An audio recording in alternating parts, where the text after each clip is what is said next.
नदियों द्वारा बनने वाली स्थलाकृति को हम लोग यहाँ आप लोग देखेंगे कि नदियों द्वारा कौन कौन सी स्थलाकृति बनती है। अब स्थलाकृति के बनने के एक और कारण यहाँ हम लोग देखेंगे ये बाह्य कारण हम लोग देख रहे हैं। वहाँ हम लोग आंतरिक कारण देखे थे, यहाँ हम लोग बाह्य कारण देखने जा रहे हैं। बाह्य कारण में अब हम लोग समझेंगे कि बाह्य कारण में क्या क्या हो सकता है। सबसे पहले बाह्य कारण में एक बात हम लोग बताते हैं, जैसे अपक्षय की क्रिया होती है। अपक्षय की क्रिया को इंग्लिश में वेदरिंग कहा जाता है। मतलब अपने ही स्थान पर किसी चीज़ के सड़ने गलने की क्रिया जो होती है वह क्रिया अपक्षय कहलाती है। तो अपक्षय की क्रिया जब होगी, कोई चीज़ सरगल जाएगा और उस पर बरसात हुई, मान लीजिए कहीं का भूभाग सड़ा गला वहाँ पर, और अचानक उसके बाद बरसात होती है तो बारिश का पानी गया। तो जब बारिश का पानी का वहाँ से बहाव होगा तो वो उसको तोड़ना शुरू कर देगा। जितने भी सड़े गले कमज़ोर चीज़ होंगे, जो भी भूभाग होंगे, उनको वो तोड़ना शुरू करेगा। तोड़ने के बाद वो तोड़ते तोड़ते क्या करेगा कि उसको बहा लेगा और बहा करके कहीं और ले जा करके ढोकर पहुँचा देगा। तो यह जो टूटने फूटने के बाद, अपक्षयित पदार्थों के टूटने फूटने के बाद एक स्थान से दूसरे स्थान की तरफ जाने की क्रिया अपर्दन कहलाती है। यहाँ हम लोग जो देखने जा रहे हैं, यहाँ अपर्दन की क्रिया की बात हम लोग करेंगे। जो कमज़ोर भूभाग कहीं भी होगा वो टूटेगा। तो नदी द्वारा स्थलाकृति कैसे कैसे बनती है। सबसे पहले नदी का ऊपरी भूभाग हम लोग देखते हैं, जहाँ से नदी का उत्पत्ति होता है। तो नदी जब उत्पन्न होती है तो सिंपल सी बात है, आप जानते हैं पहाड़ी भूभाग से होती है, और वो पहाड़ी भूभाग से उत्पन्न होने के बाद वो नीचे की तरफ बहना शुरू करती है। जहाँ जहाँ उसको डाउन पोर्शन मिलता है उस मार्ग से वो आगे बढ़ना शुरू होती है। तो जब नदी अपने एक्चुअल पोजीशन से आगे बढ़ने के बाद किसी पहाड़ के बीच से निकलना, पहाड़ का मतलब डाउन वाले पोर्शन से बहना शुरू करती है, तो बहने के क्रम में वो कटाव करना शुरू करती है। कहीं भी देखेंगे पानी जब गिरता है तो वो कटाव करना शुरू करता है। सिंपल सा पानी कहीं आपको बहना शुरू करता है तो देखिएगा ज़मीन को काटना शुरू करता है, और जब ज़मीन को काटेगा तो वहाँ पर आपको बता दें कि वहाँ जो भूभाग बनेगा, भू आकृति जो होगी, वो कभी भी देखेंगे जैसे ज़मीन कटेगी तो वो पहले भी शेप में कटना शुरू करेगी। तो जब भी शेप में काटेगी, पानी पहले ऊपर वाला पोर्शन चौड़ा होगा, नीचे वाला धीरे धीरे गहरा होता चला जाएगा। तो पहले स्टार्टिंग वाला जो पोर्शन होगा कम गहरा होगा, मतलब चौड़ा ज़्यादा होगा, गहराई कम होगा। फिर धीरे धीरे उसकी गहराई बढ़ते जाएगी। तो गहराई बढ़ते बढ़ते और फिर जितनी गहराई होगी वो बढ़ते बढ़ते और उसकी चौड़ाई बढ़ती जाएगी। तो यहाँ 3 आकृति बनेगी नदी द्वारा। यहीं पर सिर्फ उसके प्रथम कटाव से एक ही स्थान पर 3 तरह की आकृतियाँ बनती है। वो कौन कौन सी है उसको हम लोग देखते हैं। सबसे पहले भी आकार की घाटी। जो घाटी बनेगी वो भी आकार की होगी, इसलिए इसको भी आकार की घाटी के नाम से जाना जाता है। मतलब इसकी आकृति भी शेप में हो जाएगी। और ये जो भी शेप की आकृति होगी, ये आकृति भी आकार की घाटी कहलाएगी, जो नदी का प्रारंभिक सबसे पहला भू आकृति बना। भी आकार की आकृति जो है, जब ये पुरानी हो जाएगी, नदी जितनी पुरानी होती जाएगी उसका कटाव बढ़ता जाएगा, और बढ़ते बढ़ते जो है उसकी आकृति वो और ज़्यादा गहरी हो जाएगी। और जब और ज़्यादा गहरी हो जाएगी तो उसको गार्ज शब्द से संबोधित किया जाता है, या हिंदी में इसी के लिए नदी कंदरा भी शब्द प्रयोग किया जाता है।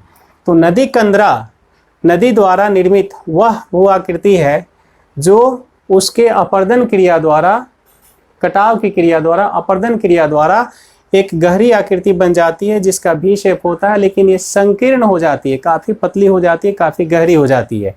इसका एग्जाम्पल हम लोगों को क्वेश्चन अक्सर पूछा करता है कि कौन सी नदी, निम्न में से क्वेश्चन देगा कि कौन सी नदी जो है वो गार्ज बनाती है या कंदरा बनाती है। तो शिपकिला गार्ज, सतलज नदी जो है वो भारत में, सतलज नदी जो हम लोग आगे फिर नदियों के बारे में पढ़ेंगे तो वहाँ हम लोग देखेंगे, जो हम लोगों के कश्मीर का पोर्शन पड़ता है, वही जम्मू कश्मीर के पोर्शन में ये सतलज नदी, और पंजाब का पोर्शन, सतलज नदी पंजाब का पोर्शन होता है, उसी पोर्शन में शिपकिला गार्ज निर्मित होता है। तो हिमाचल प्रदेश से निकलने वाली सतलज, हिमाचल प्रदेश के रास्ते आने वाली, गुजरने वाली जो सतलज नदी है वो शिपकिला गार्ज बनाती है। उसी तरह सिंधु गार्ज है, सिंधु नदी जो है वो भी गार्ज बनाती है। तो सिंधु नदी गार्ज के बारे में पूछता है कि देगा कौन सी नदी गार्ज नहीं बनाती है या कौन सी नदी गार्ज बनाती है, तो उसमें सिंधु नदी ऑप्शन होगा, तो आप पिक आउट कर लेंगे कि सिंधु नदी गार्ज बनाती है। फिर दिहांग गार्ज एक है जो ब्रह्मपुत्र नदी के द्वारा निर्मित होता है। ब्रह्मपुत्र नदी भी अपने अरुणाचल प्रदेश के क्षेत्र में दिहांग नामक गार्ज बनाती है, जिसका नाम दिहांग गार्ज रखा गया है। इसी के बाद आगे फिर हम लोग बढ़ते हैं। जब ये और ज़्यादा नदी द्वारा इस आकृति को और ज़्यादा, नदी जितनी पुरानी होगी उसका विस्तार उतना ही अधिक होता चला जाएगा। तो यहाँ हम लोग देख रहे हैं कि नदी जब ज़्यादा पुरानी हुई तो वो कैनियन अब बना लेती है, मतलब वो गार्ज जो था वो अब कैनियन बन जाता है। जब ये बहुत ज़्यादा गहरी हो जाती है, बहुत ज़्यादा इसके चौड़ाई बढ़ जाता है, तो इस आकृति को, भू आकृति को कैनियन शब्द से संबोधित किया जाता है। और कैनियन जो है ये विश्व का सबसे ज़्यादा पॉपुलर कैनियन जो है, सबसे बड़ा, सबसे पॉपुलर कैनियन है वो ग्रांड कैनियन है। ये ग्रांड कैनियन जो है यानी सबसे बड़ा कैनियन, ये यूएसए के कोलोराडो नदी पर निर्मित है। यूएसए में जो कोलोराडो नदी है, इसी नदी पर ये ग्रांड कैनियन भू आकृति के रूप में निर्मित है, जो सबसे बड़ी नदी की प्रारंभिक आकृति है, सबसे बड़े स्वरूप में है, जिसे कैनियन के रूप में जानते हैं। आगे हम लोग बढ़ते हैं। जब वो पहाड़ी क्षेत्र, नदी पर्वतीय क्षेत्र को छोड़ना चलेगी तो वहाँ पर किस तरह की आकृति बनती है। तो नदी जब पर्वतीय क्षेत्र को छोड़ने चलती है तो वहाँ पर जलप्रपात का निर्माण होता है। जलप्रपात, इंग्लिश में इसको वाटरफॉल कहते हैं। इसी का एक और नाम होता है क्षिप्रिका, भी कहीं कहीं इसका शब्द प्रयोग किया जाता है। क्षिप्रिका यानी इसके लिए रैपिड्स वर्ड प्रयोग होता है, मतलब जब ये जलप्रपात छोटा होता है तो उसके लिए क्षिप्रिका शब्द प्रयोग होता है। जलप्रपात होता क्या है, बहुत सारे बच्चे हमारे नहीं जानते होंगे कि जलप्रपात क्यों शब्द प्रयोग किया जाता है। काफ़ी बच्चे जानते होंगे जिन्होंने देखा होगा। अब देखेंगे क्या होता है जलप्रपात। जब नदी जो है काफ़ी ऊंचे भूभाग से, मतलब काफ़ी ऊंचाई से नीचे की तरफ गिरती है, यानी पर्वत को छोड़ करके वो जमीन की तरफ आना चाहती है, तो वहाँ पर काफ़ी ऊंचाई से वो अचानक नीचे की तरफ गिरती है। और जब यह काफ़ी ऊंचाई से नीचे की तरफ गिरती है तो इस वजह से हम लोग दूर से देखते हैं कि यहाँ एक डाउन वाला पोर्शन, यहाँ पानी काफ़ी जमा हो जाता है, यहाँ थोड़ा गड्ढा टाइप का हो जाता है, और ये ऊपर से जो नीचे गिरती हुई स्थिति होती है, इसी स्थिति को जलप्रपात कहते हैं या वाटरफॉल कहते हैं। जहाँ की बिजली उत्पादन के लिए भी व्यवस्थाएं की जाती हैं, बिजली प्रोडक्शन के लिए भी वहाँ पावर प्लांट वगैरह लगाया जाता है। तो ये जो है जलप्रपात वह आकृति है जो जब नदी पर्वतीय क्षेत्र को छोड़ करके और भूमि की तरफ अग्रसर होती है, भूमि की तरफ बढ़ते हो रहती है, उस स्थान पर, उस स्थिति में जो काफ़ी ऊंचाई से नीचे गिरने की पानी की क्रिया होती है, इसी क्रिया को जलप्रपात, ये आकृति जो बनती है ये भू आकृति जलप्रपात कहलाती है। यहाँ भी अपर्दन की क्रिया होगी क्योंकि थोड़ा थोड़ा वो कटाव करते चलेगी, पानी जैसे जैसे गिरेगी वैसे वैसे उसका कटाव होता जाएगा। वाटरफॉल पर यानी जलप्रपात पर हम लोगों को कुछ प्रश्न जैसे आते हैं, और भी प्रश्न आते हैं, जैसे इससे इंपॉर्टेंट क्वेश्चंस कुछ ऐसे हैं जिसको हम लोग समझते हैं। सबसे पहले पूछता है कि विश्व का सबसे ऊंचा जलप्रपात कौन सा है। तो आप नोट करेंगे विश्व का सबसे ऊंचा जलप्रपात एंजल जलप्रपात है। ये एंजल जलप्रपात जो है ये वेनेजुएला में स्थित है। वेनेजुएला में इसकी हाइट है 979 मीटर है। 9079 मीटर, 979 मीटर इसका हाइट है, जो विश्व की सबसे ऊंची जलप्रपात है। गौर करेंगे ये ऊंची जलप्रपात की बात रही, विश्व की सबसे ऊंची जलप्रपात तो वेनेजुएला जलप्रपात। फिर आया आपकी विश्व की सबसे चौड़ी जलप्रपात, आयतन की दृष्टि से बड़ी जलप्रपात इसको हम लोग कहते हैं। मतलब विश्व की आयतन की दृष्टि से सबसे बड़ी जलप्रपात कौन है, तो वो जलप्रपात नियाग्रा जलप्रपात है। नियाग्रा जलप्रपात जो है ये यूएसए और कनाडा दोनों के बीच का पोर्शन पड़ता है, दोनों के बॉर्डर एरिया पर यह पड़ता है, स्थित होता है। नियाग्रा जलप्रपात के बारे में क्वेश्चन पूछेगा कि नियाग्रा जलप्रपात की क्या फीचर है, तो यह विश्व की सबसे चौड़ी जलप्रपात है, मतलब आयतन की दृष्टि से सबसे बड़ी जलप्रपात है। और एंजल जलप्रपात सबसे ऊंची जलप्रपात है। आगे हम लोग देखते हैं, भारत में आते हैं। तो भारत की सबसे जो ऊंची जलप्रपात है 1 नंबर पर हम लोग गौर करेंगे, ये है वजराई जलप्रपात। और यहाँ आप सुधार करेंगे, पहले की जितनी भी पुस्तक हैं, यहाँ जिन लोगों ने अपडेट नहीं किया है, वहाँ आप देखेंगे कि वो लोग आज भी गरसोपा या जोग जलप्रपात को बताते हैं कि भारत की सबसे ऊंची जलप्रपात जोग जलप्रपात है या गरसोपा जलप्रपात है। इसी को महात्मा गांधी जलप्रपात भी कहा जाता है। ये अब बहुत पुरानी बातें हो गई हैं, तब की बातें हो गई हैं जब लोगों के पास सोर्सेज नहीं थे सर्च करने के लिए, जानकारी के लिए सोर्सेज नहीं थे, जो मिला उन लोगों ने लिखते चला गया। ये जोग या गरसोपा जो है ये 11वें स्थान पर, हाइट के अनुसार से भारत में 11वें स्थान का ये जलप्रपात अब पहुंच गया है। यानी हाइट हम लोग देखेंगे, वजराई जलप्रपात जो है, जो उरमोदी नदी है, महाराष्ट्र में सतारा डिस्ट्रिक्ट है, वही महाराष्ट्र के सतारा डिस्ट्रिक्ट में उरमोदी नदी है, उस उरमोदी नदी पर बजराई जलप्रपात है जिसका हाइट 560 मीटर अवेलेबल है। और गरसोपा की जो बात हम लोग कर रहे हैं 253 मीटर मात्र इसकी हाइट है, जो आपको कर्नाटक में शरावती नदी पर स्थित है। भारत की दूसरी जो सबसे बड़ी जलप्रपात है वह है कुचिकल जलप्रपात। कुचिकल जलप्रपात 455 मीटर की ऊंचाई रखता है और ये भी कर्नाटक में ही स्थित है, लेकिन कर्नाटक में ये बराही नदी पर स्थित है। तो कर्नाटक के बराही नदी पर स्थित कुचिकल जलप्रपात भारत का दूसरा सबसे ऊंचा जलप्रपात है। भारत का सबसे ऊंचा जलप्रपात बजराई जलप्रपात जो उरमोदी नदी पर स्थित है, और भारत का दूसरा सबसे ऊंचा जलप्रपात कुचिकल जलप्रपात जो बराही नदी पर स्थित है। इसके बाद और बहुत सारे हैं। और जोग या गरसोपा जो है ये भारत का 11वां सबसे ऊंचा जलप्रपात है जिसकी हाइट 253 मीटर मात्र रह गई है, इससे जो शरावती नदी पर स्थित है। यहाँ एक चीज़ गौर करेंगे, जब क्वेश्चन मिले तो वहाँ देखना है कि बजराई की बात है या नहीं है। अगर ये ऑप्शन अगर मिल जाता है तो आप बजराई को सिलेक्ट करेंगे। अगर बजराई ऑप्शन में नहीं है और जोग ही सिर्फ है, जोग के रिस्पेक्ट में और भी कोई होंगे, तो क्वेश्चन इसका मतलब है पुराने क्वेश्चन को सेट किए गए हैं, पुराने आंसर्स को सेट किए गए हैं। तो वहाँ आप अपना माथा नहीं लगाने लगे कि सर ने बताया कि बजराई जलप्रपात जो है वो सबसे ऊंचा है, वहाँ आप जोग को सिलेक्ट कर लेंगे। नहीं तो वहाँ पर आपका क्वेश्चन आप कुछ और खोजने लगेंगे, मिलेगा नहीं तो कहिए कि क्या करें हम, कौन सा आंसर मारे। तो वहाँ जोग आप सेलेक्ट कर लेंगे। लेकिन ये आपका डाटा जो करेंट डाटा ये है, नया पैटर्न्स पे हम लोग पढ़ाना शुरू किए हैं। तो उम्मीद करते हैं कि और भी लोग जिनको जानकारी नहीं होगी वो लोग इस चीज़ को चेंज करना शुरू करेंगे। और आप इन चीज़ों को वेरीफाई कर सकते हैं कि बजराई का हाइट कितना है, कुचिकल का क्या है। टॉप लिस्ट आप देखेंगे, भारत के टॉप हाइट्स, टॉप यानी हाईएस्ट है वाटरफॉल्स ऑफ इंडिया आप लेकर के सर्च करेंगे गूगल पे, आपको ये सारे लिस्ट मिल जाएंगे जिसमें आप देखेंगे कि सबका हाइट कितना है, क्रम से कितना है, कौन सा कहाँ किसने पोजीशन पर गया। मेघालय में कई जलप्रपात हैं जो उनकी हाइट इनसे ज़्यादा है और काफ़ी ज़्यादा है, तो वो सब आपको लिस्ट मिल जाएंगे। और एक गोखुर झील बनता है, नदी विसर्ग गोखुर झील ये बनेगा जब वो मैदानी भूभाग में नदी आ जाती है, पर्वत से निकल करके वो मैदान की तरफ जब बढ़ी, तो मैदान की तरफ बढ़ने के बाद मैदानी भूभाग में जब नदी आती है तो वहां पर नदी का जो स्वरूप होता है, अब वो कैसे चलता है सो देखिएगा, वो बल खाते हुए चलती है। बल खाते हुए चलने का मतलब है एस शेप में वो आकृति बनाकर चलती है। लेफ्ट राइट जब नदी चलेगी तो उसका पानी देखेंगे लेफ्ट राइट करते हुए चलता है। इसी लेफ्ट राइट चलने वाली क्रिया को बल खाना कहते हैं। हिंदी शब्द लोग शब्द एक प्रयोग करते हैं कि नदी बल खाती हुई चलती है। तो ये वही इस स्थिति को, इस तरह का जो शेप बनता है, जो एस शेप नदी का होता है, ये एस वाली आकृति, इसी एस वाली आकृति को नदी विसर्ग करते हैं। लेकिन यहाँ एक चीज गौर करने वाली बात है कि ये एस वाली जो आकृति है ये धीरे धीरे और ये जाते जाते कहीं कहीं ऐसा स्थान आता है जहाँ की ये बहुत टेढ़ी हो जाती है, और एकदम टेढ़ी होकर के और ये यू शेप में आ जाती है।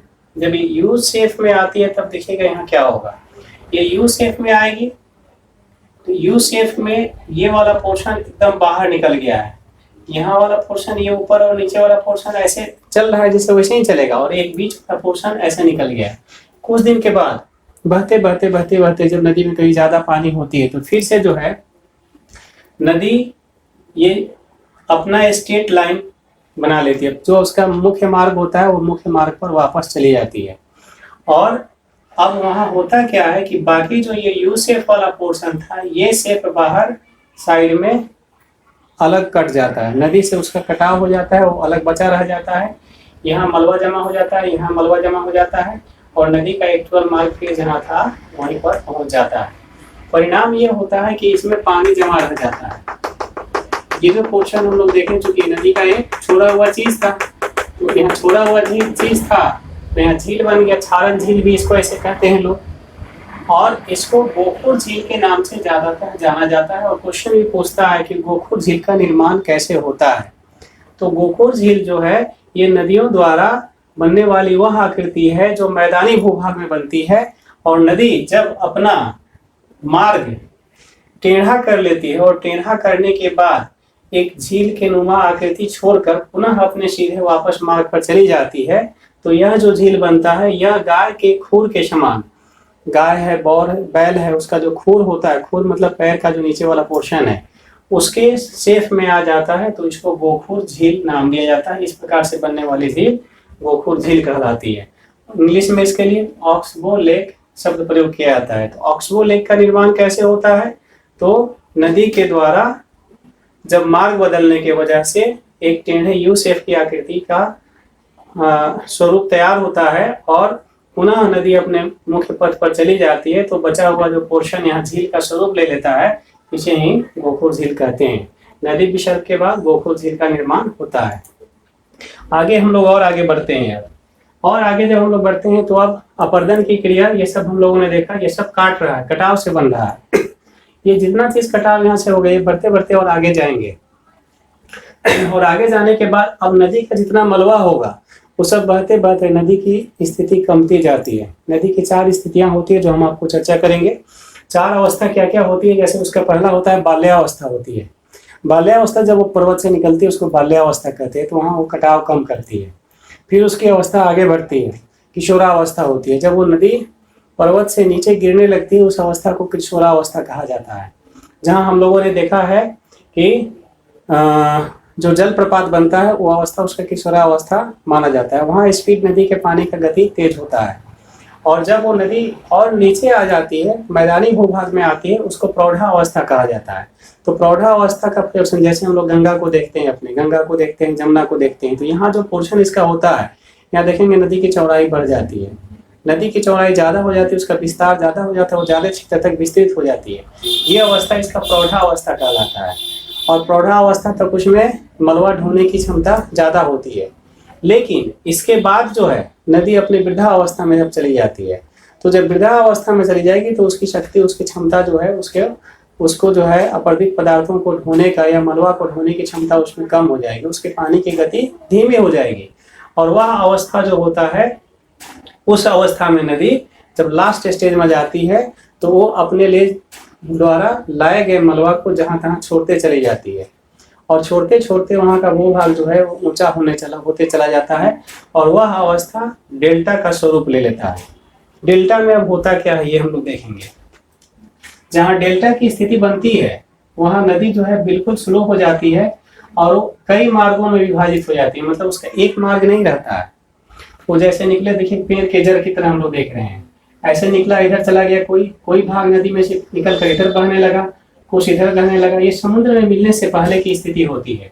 जब कोई भी नदी समुद्र में मिलने की तरफ जाती है तो वहां पर उसकी इस तरह की स्थिति देखने को मिलती है। ये ऐसा पोजीशन उसमें बनता है।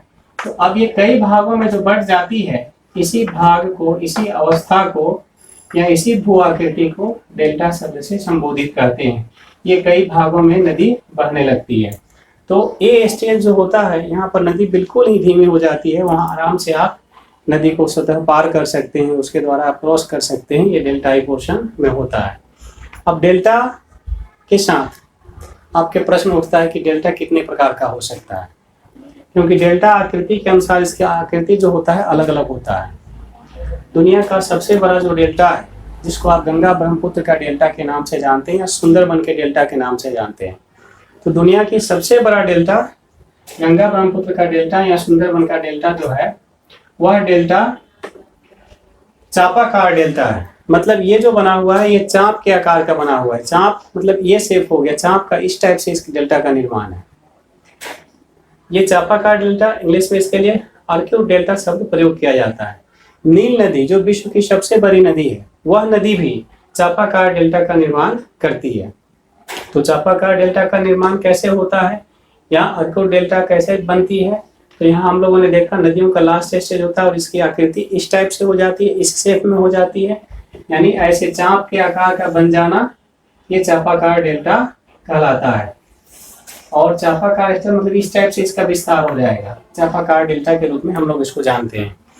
और इसके बाद दूसरी आकृति होती है पंजाकार, जो हम लोगों ने ये फिगर यहाँ पर बनाया है। पंजाकार मतलब पंजा के आकार का बन है, पंछी के पंजा के आकार का बन जाता है। इसको इंग्लिश में बर्ड फुट डेल्टा भी कहते हैं।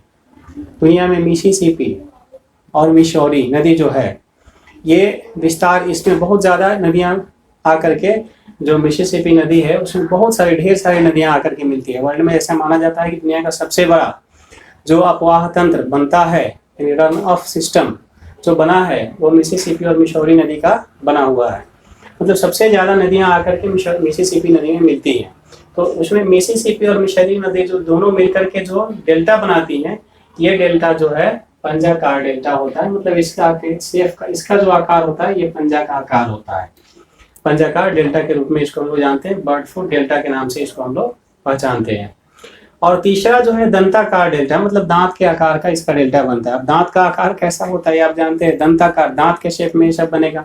मतलब कंटिन्यूअस ऐसे ऐसे इसकी आकृति जो डेल्टा की होगी वो ऐसे ऐसे ऐसे ऐसे ये सब पानी का बहाव इस टाइप से वहाँ लास्ट स्टेज में हो जाएगा। तो दंताकार जो शेप होता है इसका एग्जाम्पल हम लोग लेते हैं कि इसको क्या कहते हैं, इंग्लिश में इसको कस्पेड डेल्टा कहते हैं। और कस्पेड डेल्टा जो होता है ये स्पेन में एब्रो नदी है। तो स्पेन की एब्रो नदी जो है वो दुनिया का जो है दंताकार डेल्टा निर्माण करती है। और ये तीसरे प्रकार का डेल्टा हमारा था। एक क्वेश्चन पूछता है कि कौन सी नदियां, भारत की कौन सी नदियां हैं जो डेल्टा नहीं बनाती हैं। तो नर्मदा है, ताप्ती हैं। नर्मदा ताप्ती दोनों नदी जो है सो डेल्टा नहीं बनाती हैं।